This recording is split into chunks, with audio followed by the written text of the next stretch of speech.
ప్రియులారా, బాగున్నారా? దేవుని వాక్యాన్ని క్రమంగా చదువుచున్నారా? ప్రార్థించుచున్నారా? నేటి ధ్యాన వాక్యము ఇర్మీయా గ్రంథం 1వ అధ్యాయము 8వ వచనం. వారికి భయపడకుము, నిన్ను విడిపించుటకు నేను నీకు తోడైయున్నాను. దైవజనుడైన ఇర్మీయాను దేవుడు బలపరుస్తూ ఉన్నాడు. అతడు తల్లి గర్భములో ఉన్నప్పుడే ఆయన అతన్ని ప్రతిష్ఠించి తన సేవకునిగా పిలిచినటువంటి గొప్పవాడు. ఈ కన్నీటి ప్రవక్తకు అందరూ శత్రువులే మారినారు. ఎందుకలా వారు శత్రువులుగా మారినారంటే, వారు దేవునికి విరోధమైన వారుగా, దేవునికి ఇష్టం లేని వారుగా జీవించారని అతడు ఏమాత్రము ముఖస్థుతి చూడకుండా దేవుడు తనతో చెప్పమన్న మాటలే వారికి చెప్పాడు. అయితే అవి వారికి సహించలేదు. వారు అతని మీద పగబట్టారు, కోపపడ్డారు, అతనికి కీడు చేయాలని చూశారు. అందుకని ప్రభు అతన్ని బలపరుస్తూ ఆయనతో చెప్పాడు, వాళ్ళకు నువ్వు భయపడబాకు, ఇదిగో నేను నీకు తోడుగా ఉండి నిన్ను నేను విడిపించదను అని అంటున్నాడు. అవును దేవుని బిడ్డలారా, యథార్థముగా దేవుని పరిచర్య చేయుచున్నవారు ఎవరైనా సరే ఈ లోకములో ఉన్న శత్రువులకు భయపడవలసిన అవసరం లేదు. మనము దేవుని దృష్టికి యథార్థమైన వారముగాను, నీతిమంతము కలిగిన వారముగాను మనం ఉండాలి.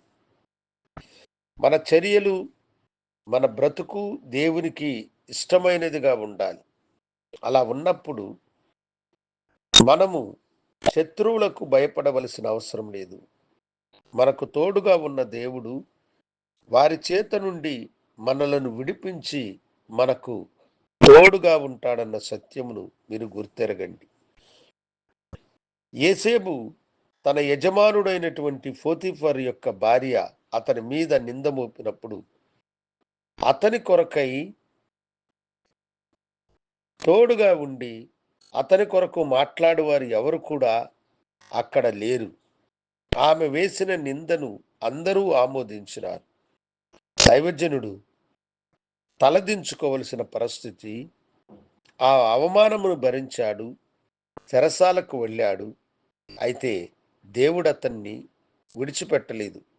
యెహోవా అతనికి తోడయుండెను గనుక ఆ చెరసాల నాయకుడు అతడు చేసే పనిని చూసి చెరసాలలో ఉన్న ఖైదీలందరికంటే అతన్ని అధికమైన వ్యక్తిగా, వారిని పరామర్శించి వారిని చూసే వ్యక్తిగా దేవుడు అతన్ని హెచ్చించినాడు. దేవుడు అతని శ్రమలో అతనికి తోడై ఉన్నాడు.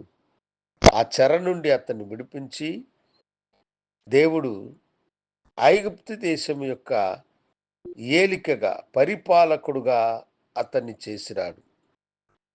ఆయన గొప్ప దేవుడు.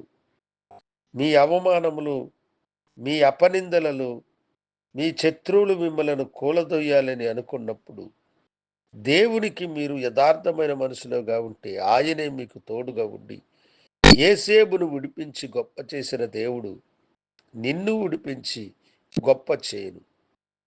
ఈ వాగ్దానం మనందరిది.